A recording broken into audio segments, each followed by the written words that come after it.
Everal stories present. How would the world be without people? Chapter 1. A Silent Planet.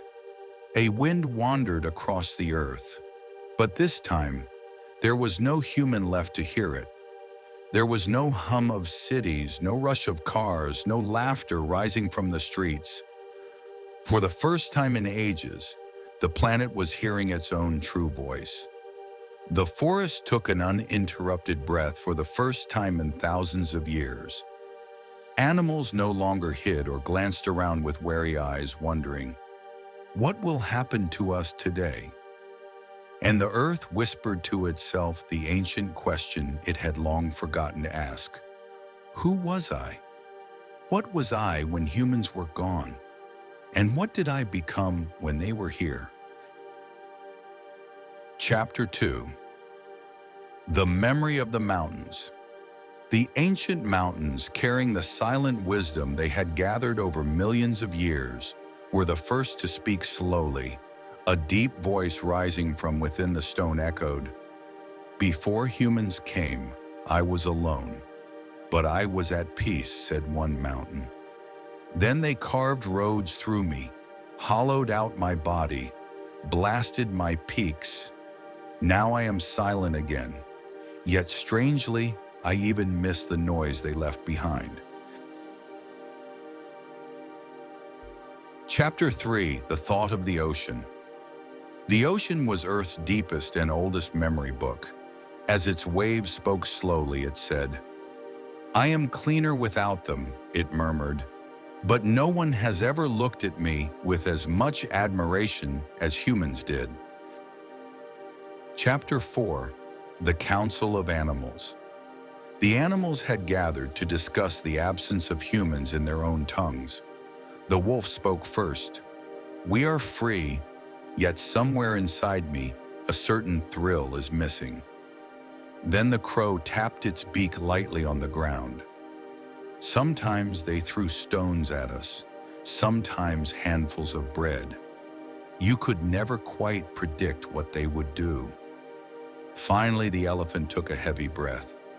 "They both loved me and hurt me," it said, "but still they were always the most curious, the ones who tried to learn the most."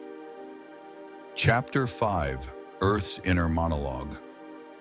Earth reflected in a deep voice within itself. "Humans harmed me," it said, "but the only ones who ever tried to understand me were also them." Chapter 6. The Sky's Debate. As the clouds drifted slowly, one of them spoke. Gliding above the cities was a feeling like no other. The moon replied with a gentle glow. "They used to write poems for me. Their words always reached toward me." And the stars whispered with a faint tremor. "They dreamed. Animals do not dream in such ways." Chapter 7. Is beauty still beauty?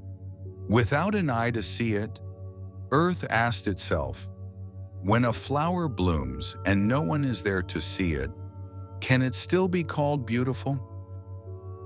Chapter 8. The Legacy of Humanity.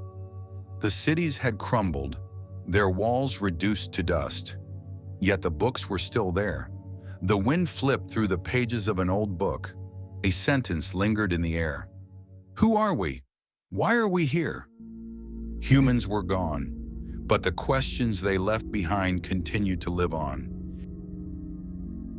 Chapter 9.